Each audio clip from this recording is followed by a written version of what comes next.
My parents charged me rent while my siblings lived free, so I evicted them from my life. I turned 18 and my parents immediately started charging me $600 a month to live at home. Said it was to teach me responsibility and prepare me for the real world. I was still in high school, working part-time at a grocery store making minimum wage, but they insisted. Every month, first of the month, they wanted their money. I barely had anything left after paying them, but figured this was just how it worked when you became an adult. I paid every single month through the rest of senior year. Then I noticed something weird. My brother Jason turned 18 6 months after me. No rent. My parents said he was focusing on his music and didn't need the stress. He sat in his room playing video games all day and sometimes messed around on his guitar for 20 minutes. They bought him a new amplifier for his birthday that cost $2,000. My sister Ashley turned 18 a year later. No rent for her either. She was apparently too busy with her influencer career. She had 400 followers on TikTok and posted maybe once a week. My parents bought her a ring light and a new phone to help her content creation. Meanwhile, I was working full-time after graduation, going to community college at night, and still paying $600 a month. When I asked why only I paid rent, my mom said I was the responsible one who could handle it. My siblings needed more support to pursue their dreams. I kept paying while Jason's music career consisted of playing one open mic night where he forgot the words. Ashley's influencer career peaked at 500 followers despite my parents paying for professional photos. Then my parents raised my rent to $800. Said costs were going up and I had a full-time job now so I could afford it. Jason had never worked a day in his life at 20 years old. Ashley worked one shift a week at a boutique for the employee discount, but I was the one paying more. The real kicker came when I overheard my parents talking about their finances. They were putting my rent money directly into savings accounts for Jason and Ashley. My rent was literally funding my siblings' future while I couldn't save a penny. They called it their education funds, even though neither sibling was in school. Jason had dropped out of community college after one semester, and Ashley never even applied. I was taking night classes and paying my own tuition. When I confronted them, they said Jason and Ashley weren't as capable as me. They needed the financial cushion more. I was smart enough to make it on my own. That's when I learned my parents had been telling everyone I was living at home rent-free, mooching off them. They made themselves look like saints supporting their adult child while I was actually paying them $800 a month. My extended family thought I was a loser taking advantage of my parents. At family dinners, my aunt would make comments about me needing to grow up and support myself. My parents never corrected her. So I decided to play their game. I went to them and said they were right. I needed more responsibility. Asked them to write up a formal lease agreement so I could build rental history for my credit. They thought this was excellent adulting and wrote up this official-looking lease with terms and conditions. They were so proud of teaching me about contracts. Even took a photo with me signing it to post about their responsible parenting. Here's what they didn't realize. In our state, once you have a lease, you have tenant rights. And they'd just violated about 15 of them. No proper notice for rent increase. No receipt system for payments. No maintenance agreements. No security deposit documentation. They'd been entering my room without notice. Using my bathroom when theirs was occupied. Taking food I bought without permission. All violations. I started documenting everything. Every time my mom entered my room to borrow something without asking. Every time my dad used my laptop without permission. Every time they gave Jason or Ashley money while telling me to pay more. The lease they wrote said quiet enjoyment of the premises. Hard to enjoy when Jason practiced his guitar badly at midnight directly above my room. The lease said access to common areas. Hard to access when Ashley spread her photography equipment all over the living room every day. I sent them formal written complaints about each violation. They laughed at first, thought I was being dramatic. Then I stopped paying rent. Told them I was withholding it due to unaddressed lease violations, which was my legal right as a tenant. They lost their minds and demanded the money. I offered to pay if they fixed the violations. They said they didn't have to fix anything in their own house. Cool, then I didn't have to pay. They tried to kick me out, but I showed them the lease they wrote. They'd have to formally evict me, which would take months. They'd have to go to court and explain why they were evicting one child while the other two lived there free. They'd have to tell a judge about the savings accounts funded by my rent. They'd have to admit they'd been lying to everyone about me living free. The court records would be public. Everyone would know. My mom panicked and offered to reduce my rent back to $600. I countered with $0, same as my siblings. My dad's face went bright red and he started yelling that I was being disrespectful and ungrateful after everything they'd done for me. His voice got louder with each word. My mom jumped in right away saying they gave me a roof over my head, and this was how I repaid them by threatening legal action like some stranger. She put her hand on her chest like I'd physically hurt her. I stayed calm even though my heart was pounding. I explained I wasn't threatening anything, just asking for the same treatment Jason and Ashley got. $0 a month, same as them. My dad's face somehow got even redder and he stormed out of the room. My mom looked at me for a second like she wanted to say something else, then followed him out. I stood there alone in the kitchen holding my printed documentation of every single lease violation. The papers felt heavy in my hands. I could hear their bedroom door slam upstairs. That night I lay in bed trying to focus on my homework, but but I kept hearing my parents arguing loudly in their bedroom. The walls in this house were thin enough that I could make out most of what they said. My mom's voice came through, first saying they should just let me stay rent-free to avoid problems. My dad's voice got loud again, insisting that would be rewarding my bad behavior. He said I needed to learn respect. My mom said something quieter that I couldn't hear. Then my dad said something about not being manipulated by their own daughter. The argument went on for over an hour. I gave up on homework and just lay there listening. Eventually, their voices got quieter, and I heard their TV turn on. The next morning, I came downstairs for breakfast, and the kitchen felt tense. My parents were already at the table eating cereal and not talking to each other. Jason walked in, scratching his head, and asked what was going on, because he'd heard yelling last night. I poured myself coffee and explained the whole situation while my parents sat there silently. I told him about the rent I'd been paying for years, about the lease violations, about the savings accounts funded by my money. Jason actually laughed and said I was being dramatic over a few $100s a month. He grabbed a bowl from the cabinet and said everyone pays rent when they're adults. I pointed out that he didn't pay rent. He shrugged and said that was different because he was focusing on his music. I asked when the last time he'd practiced was. He didn't answer. Ashley came downstairs in her pajamas holding her phone. She'd obviously heard part of the conversation because she jumped right in saying I was being selfish and making everything about me when they were just trying to pursue their dreams. Her voice had that whiny tone she used when she wanted sympathy. I looked right at her and said my rent money was literally funding those dreams. I told her about the savings accounts. Her mouth opened, but nothing came out. She looked at my parents like she expected them to deny it. My mom stared down at her cereal bowl. My dad got up and put his dishes in the sink with more noise than necessary. Ashley's face went pale and she sat down without getting any food. That evening, my parents called me into the living room. They were sitting together on the couch with serious expressions.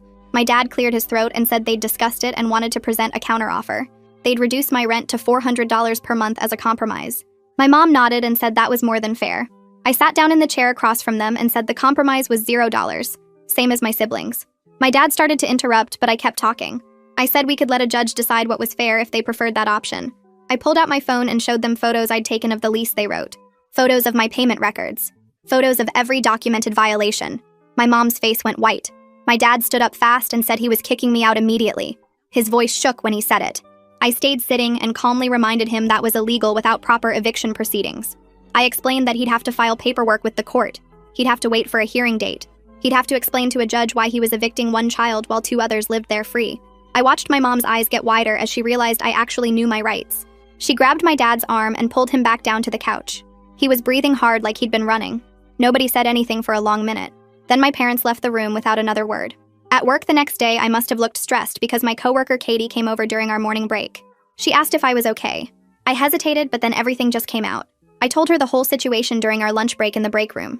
About the rent while my siblings paid nothing. About the savings accounts. About the lease violations. Katie's eyes got huge and she kept saying she couldn't believe parents would do that. She said her own parents had their problems, but at least they treated all the kids the same. She asked if I had anywhere else to stay. I told her I was staying put because legally they couldn't force me out. Katie pulled out her phone and started texting someone. She told me her husband Barry worked in property management and knew everything about tenant rights. She insisted I talk to him because he'd helped people in similar situations before. She said Barry had seen landlords try all kinds of illegal stuff, and he always knew how to handle it. I wasn't sure about involving more people, but Katie wouldn't take no for an answer. She texted back and forth with Barry for a minute, then told me he wanted to meet with me. She said he could look at my lease and documentation. I agreed because at this point I needed all the help I could get. That weekend I met Barry at a coffee shop near my work. He was a tall guy in his 40s with glasses and a friendly smile. Katie had shown him some details already, so he knew the basics. I brought my folder with the lease and all my documentation. Barry spread everything out on the table between our coffee cups and started reading through it carefully. He took his time, making notes on a pad of paper. After about 20 minutes, he looked up and said my parents had violated multiple tenant rights. He pointed to specific sections of the lease they wrote and explained each violation. No proper notice for the rent increase from $600 to $800. No receipt system for my payments. No security deposit documentation even though the lease mentioned one. He flipped through my photos of the times they'd entered my room without notice. Barry confirmed I had a strong legal position if this went to court. He said most judges didn't look kindly on parents exploiting their adult children financially. He explained that the lease my parents wrote actually gave me more protections than they realized. He said I was doing the right thing by documenting everything and standing my ground. He wrote down the name of a tenant's rights attorney he knew who sometimes did free consultations. He said if my parents kept pushing, I should call this attorney. I felt relieved having someone confirm I wasn't crazy for fighting this. Barry said he'd be happy to testify as an expert witness if it came to that. He told me to keep documenting everything and not to let my parents pressure me into paying or leaving. We talked for another hour about my options and he answered all my questions. When I left the coffee shop, I felt more confident than I had in days. Barry wrote down the attorney's name and number on a napkin. Crystal Winters. He said she worked with young people dealing with family landlord problems and sometimes took cases for free when she thought someone was being taken advantage of. I thanked him and put the napkin in my wallet. When I got home that night, I went straight to my room and pulled out the napkin. I stared at the number for a while before I actually called. A receptionist answered, and I explained my situation as briefly as I could. She put me on hold for a few minutes. When she came back, she said Crystal had an opening Thursday afternoon if I could make it. I said yes immediately, even though I'd have to leave work early. The next few days dragged. I kept my documentation folder in my backpack everywhere I went. My parents tried talking to me a few times, but I kept conversations short. My mom asked if we could sit down and discuss things like adults. I told her we could discuss it after I talked to my attorney. Her face went pale when I said that word. Tuesday night, I was in my room studying when I heard a knock. Before I could answer, my mom opened the door. She had tears running down her face. She sat on the edge of my bed without asking and started crying harder. She said I was tearing the family apart over money. She asked why I couldn't just be the responsible one like I'd always been. She said Jason and Ashley looked up to me, and now I was setting a bad example by getting lawyers involved. I closed my textbook and looked at her. I asked her directly why being responsible meant I had to be treated worse than my siblings. She wiped her eyes and said it wasn't about treating me worse. She said Jason and Ashley just needed more help than I did. I asked her why they needed more help. She couldn't give me a real answer. She just kept saying they needed support to find their paths. I pointed out that I was finding my path too, but I had to pay for it myself, plus give them money every month. She stood up and said I was being difficult on purpose. She left my room and I heard her crying in the hallway. Thursday came and I left work at 2 to make my 3 o'clock appointment. Crystal's office was in a small building downtown. The waiting room had chairs that didn't match and magazines from last year. The receptionist smiled at me and said Crystal would be ready in a few minutes. I sat down with my folder on my lap. A woman came out of the back office. She was maybe in her 40s with dark hair pulled back and glasses. She walked right over to me and held out her hand. Crystal Winters. She had a firm handshake and direct eye contact. She led me back to her office, which had a big desk covered in files and papers. She cleared a space and told me to sit down. I opened my folder and started explaining everything. She listened without interrupting. She took notes on a yellow pad. When I finished, she leaned back in her chair. She said she'd seen cases like mine before. She said parents exploited their adult children financially all the time and convinced themselves it was for the kids' own good. She said the lease my parents wrote actually gave me strong legal protection. She asked if she could keep my documentation to make copies. I said yes. Crystal called in her paralegal. A guy named Luke came in carrying a camera. He was younger than Crystal, maybe late 20s. He started taking photos of every page in my folder. The lease, my payment records, the written complaints I'd sent my parents about lease violations. He worked methodically and didn't miss anything. Crystal explained that they needed everything documented properly in case this went to court. She said judges took these cases seriously when they saw clear evidence of exploitation. Luke finished taking photos and handed my originals back to me. Crystal said she'd draft a letter to my parents explaining their violations and my rights. The letter would state that I'd resume paying rent once they fixed all violations and gave me the same terms my siblings had, $0 monthly. I felt relief wash over me. Having a professional on my side made everything feel more real and less like I was just being dramatic. Crystal said she'd have the letter ready by Monday and would mail it certified, so my parents had to sign for it. She said not to be surprised if they reacted badly. She told me to document any threats or harassment. I thanked her and she said not to worry about payment right now. She'd figure something out because she hated seeing parents take advantage of their kids. I left her office feeling stronger than I had in months. The letter arrived at my parents' house on Wednesday. I was at work when my phone started ringing. My dad. I let it go to voicemail. He called 3 more times. Then my mom called. I didn't answer. During my lunch break, I listened to the voicemails. My dad was screaming about how I got lawyers involved in family business. He said I was destroying our relationship over a few $100s. My mom's message was her crying and saying I was ruining everything. When I got home that evening, my dad was waiting in the living room. He started yelling the second I walked in. How dare I bring lawyers into this? How dare I threaten them in their own house? My mom was on the couch crying. I stayed calm and said I wasn't threatening anyone. I was just asking for the same treatment Jason and Ashley got. My dad's face turned red. He said if I wanted to play legal games, then maybe Jason and Ashley should start paying rent too. He yelled for them to come downstairs. Jason came down first, looking confused. Ashley followed a minute later. My dad told them that starting next month, they'd both be paying $300 rent.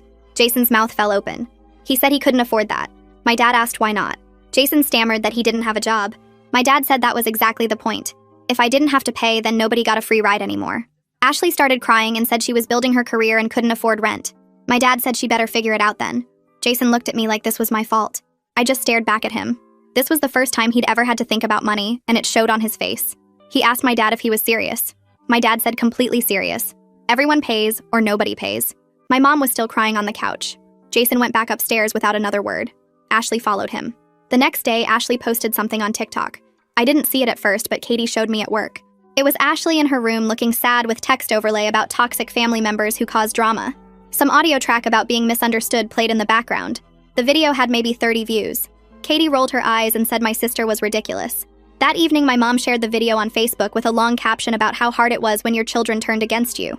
She didn't mention any actual details, just vague stuff about family struggles and staying strong. I read through the comments. My aunt had written that some kids didn't appreciate their parents' sacrifices. Other relatives agreed. Nobody knew what was actually happening. They all thought I was the problem based on my parents' lies. Saturday morning, my aunt called me directly. I almost didn't answer, but decided I was done hiding. She started in immediately about how I was being selfish and tearing the family apart. I interrupted her. I asked if she knew I'd been paying $800 a month in rent. She went quiet. I told her the whole story. How I'd paid since I was 18. How Jason and Ashley never paid anything. How my parents put my rent money in savings accounts for my siblings. How they told everyone I lived free. My aunt didn't say anything for a long time. Then she said she had no idea. She said my parents always made it sound like I was the one taking advantage. She apologized for judging me without knowing the truth. She said the favoritism wasn't right, and she was sorry for the comments she'd made at family dinners. I thanked her for listening. She said she was going to call my parents and get their side, but she believed me. After we hung up, I felt like maybe someone in my family finally understood what I'd been dealing with. Within the hour, my phone started lighting up with texts from relatives I barely talked to. My uncle wanted to know if it was true I'd been paying rent. My cousin asked why my parents never mentioned it. Even my grandma called asking what was going on with the family. I responded to each one with the basic facts. $800 a month since I turned 18. Jason and Ashley paid nothing. My rent went into savings accounts for them. My parents told everyone I lived free. The responses came back fast. My uncle said that wasn't right. My cousin said she always wondered why my parents acted like I was lazy when I worked full-time. My grandma said she needed to talk to my mom about this. By dinner time, my phone wouldn't stop buzzing. My parents' phones must have been worse because I could hear my mom on the phone in the kitchen getting louder with each call. She kept saying it was private family business and people needed to stay out of it. My dad grabbed the phone from her at one point and told whoever was calling that I was making them look bad on purpose. I stayed in my room with my door locked and let them deal with the mess they'd created by lying to everyone. The next morning, my mom knocked on my door. She looked tired and her eyes were red. She said my dad wanted to make me an offer to settle everything. I followed her downstairs where my dad sat at the kitchen table with a calculator and some papers. He said they'd refund 6 months of rent to show good faith. That was $4,800. In exchange, I'd stop talking to relatives about family finances. I took a photo of the papers with my phone and told them I needed to think about it. Then I texted the photo to Crystal. She called me back within 20 minutes. Her voice was sharp when she told me not to accept anything without getting proper legal documentation.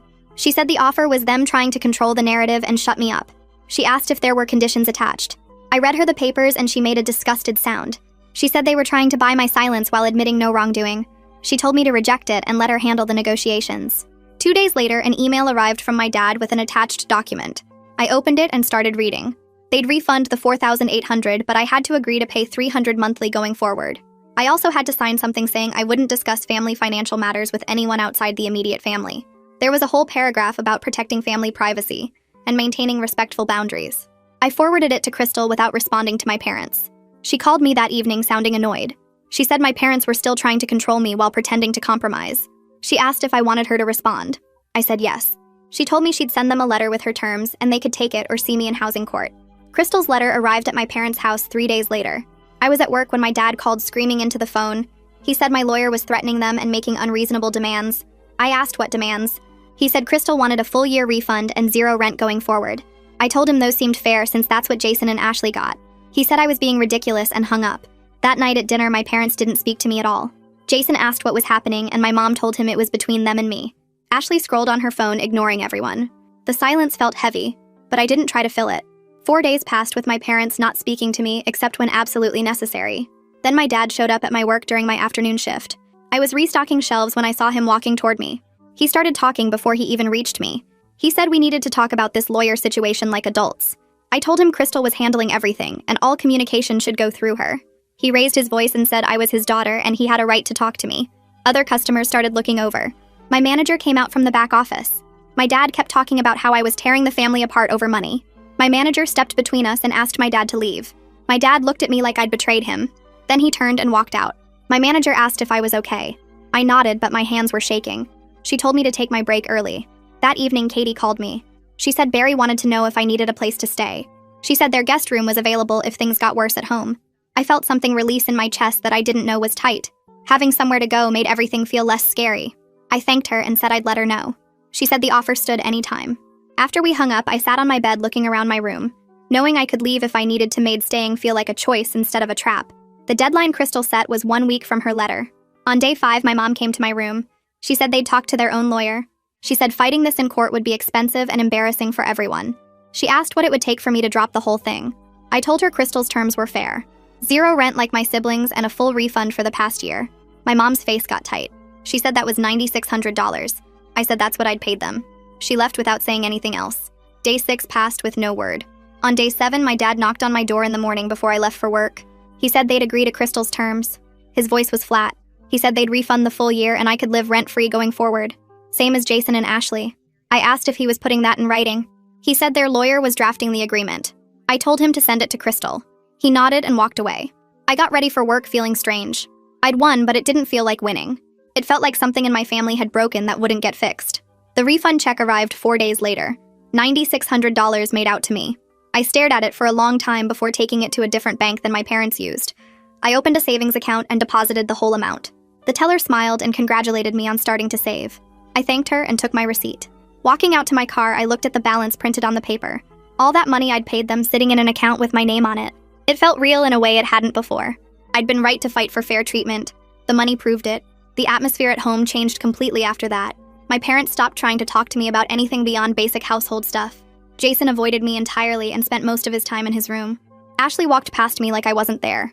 Family dinners happened in total silence with everyone eating quickly and leaving the table. My mom tried to make conversation a few times, but it died fast when nobody else participated. I ate my food and went back to my room. The house felt cold in a way that had nothing to do with temperature.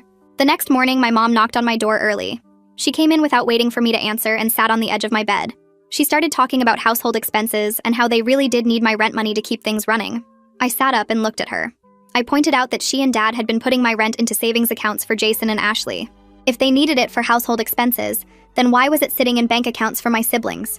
She opened her mouth and closed it again. Her face got red and she stood up quickly. She left my room without saying anything else.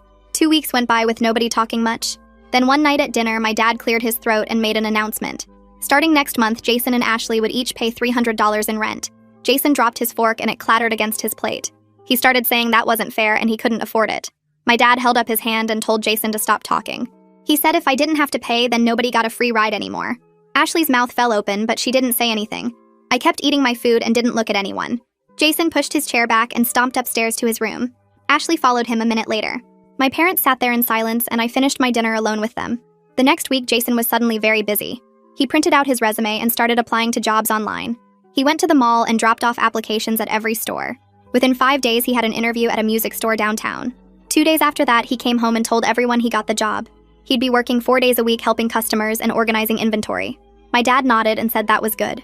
Jason looked at me across the table, but I just ate my food. It was funny how fast he could find work when he actually needed to. He'd spent 2 years saying nobody was hiring and he needed to focus on his music. Turned out jobs were available the whole time. Ashley tried a different approach. She stopped going to her boutique job completely and told my parents she couldn't afford rent while building her influencer career. She needed to dedicate all her time to content creation if she wanted to grow her following. My mom looked at my dad, and my dad shook his head. He told Ashley she had 2 choices: pay the $300 a month or find somewhere else to live. Ashley's eyes got wide and she started crying. She said they were ruining her dreams and being unfair. My dad didn't change his expression. He said she had until the end of the week to decide. Ashley ran upstairs and I heard her door slam. The next day, she was on her laptop applying to jobs. She got hired at a coffee shop near the mall within 3 days. Living at home felt wrong even though I wasn't paying rent anymore. The air felt heavy and nobody looked at each other during meals. I started thinking about getting my own place. I texted Barry and asked if he could help me understand what I could afford and what to look for in a lease. He texted back right away and said to come by his office that weekend. Saturday morning, I drove to the property management company where he worked. He had a big desk covered in folders and a computer with 2 monitors. He pulled up a chair for me and we spent an hour going over my finances. He showed me how to calculate what percentage of my income should go to rent. He explained about security deposits and utility costs. He pulled up apartment listings in my area and showed me what to look for in lease terms.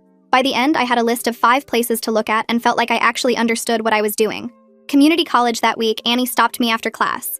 She taught my business fundamentals course and had always been nice to me. She said she'd noticed my assignments were getting better and I seemed more focused in class. She asked if everything was okay. I told her about the housing situation with my parents and how resolving it had freed up mental space. She nodded and said stress affects everything, including schoolwork. She told me she was proud of how I'd handled things and that I was doing great in her class. It felt good to have someone notice the positive changes. I thanked her and headed to my next class feeling lighter than I had in weeks. I spent the next 2 weeks looking at apartments. Most of them were too expensive or in bad neighborhoods. Then I found a small studio apartment on the 3rd floor of an older building. It had a tiny kitchen and bathroom, but the main room was decent-sized.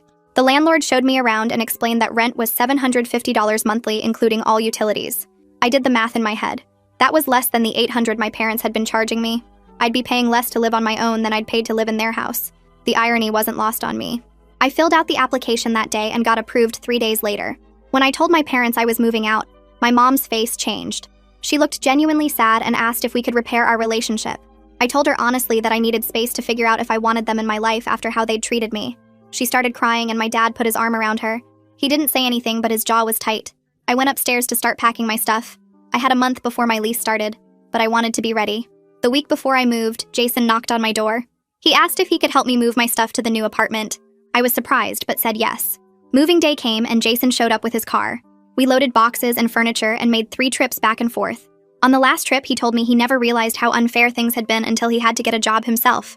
He said he was sorry for laughing at me when I first brought up the rent situation. He admitted he'd been living in a bubble and our parents had let him stay there. I told him I appreciated the apology. We carried the last box up to my apartment and he helped me arrange the furniture. Before he left, he hugged me and said he hoped we could stay close. Ashley didn't apologize, but she did stop posting vague complaints about me on social media. I noticed because Katie showed me that Ashley had deleted all the posts about family drama and toxic siblings. A week after I moved out, Ashley got her first real paycheck from the coffee shop. She posted a picture of it with a caption about honest work and earning your own way. She was working 4 days a week now and seemed less focused on becoming internet famous. My mom told me Ashley had started talking about maybe going to community college next semester. Reality had hit both my siblings and they were handling it differently, but at least they were handling it. Moving into my studio felt different from day one.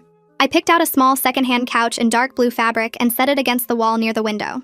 The kitchen area had just enough room for a small table and 2 chairs, and I bought myself real dishes instead of using paper plates like I'd done at my parents' house to avoid arguments about whose turn it was to wash them. I hung up some posters I'd kept rolled up in my closet for years, because Ashley always complained they were ugly, and my mom would take them down. Now they were on my walls and nobody could say anything about it. I cooked actual meals for myself and ate them whenever I wanted without Jason showing up to take half my food, or my dad helping himself to leftovers I'd been saving. My stuff stayed exactly where I put it. My shampoo stayed in my shower. My snacks stayed in my cabinet. Nobody borrowed my laptop or used my towels or took my phone charger. The freedom was bigger than I'd expected it to be. A week after I moved in, Crystal called to tell me she was closing out my case file. She said she never charged me for any of her work because parents who exploit their kids financially made her genuinely angry, and she was glad to help me stand up for myself.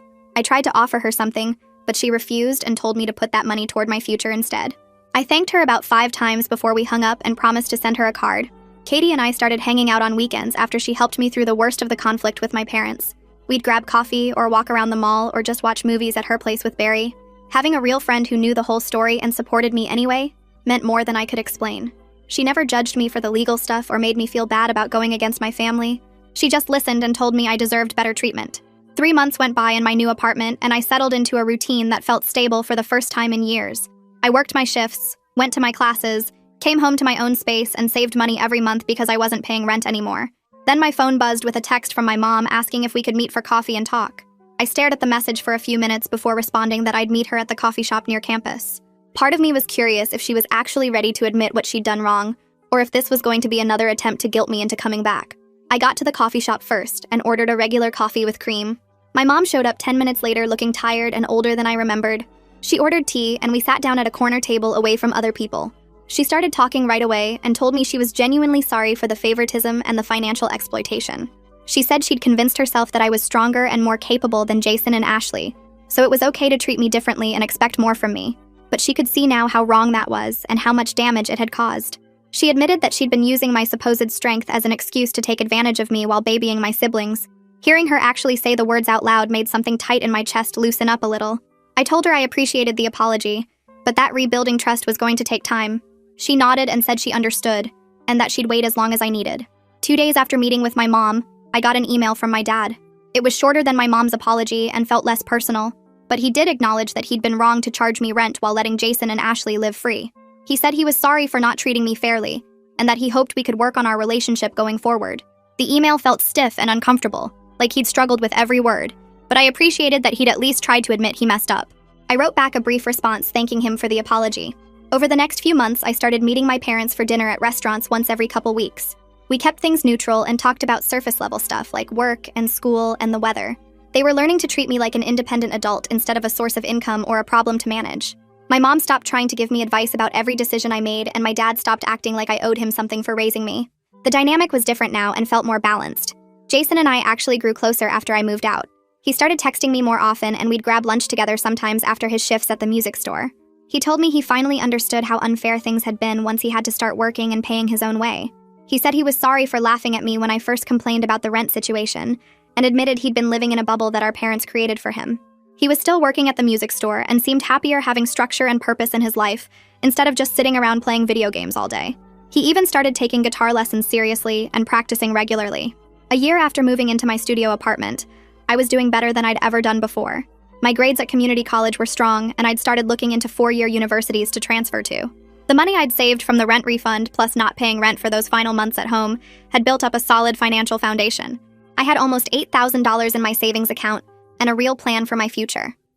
My relationship with my family was better now because it was based on mutual respect instead of obligation and exploitation. Standing up for myself had been hard and scary, but it taught everyone in my family that fair treatment wasn't something they could negotiate away. I was worth the same consideration as anyone else, and I wasn't going to accept less than that ever again.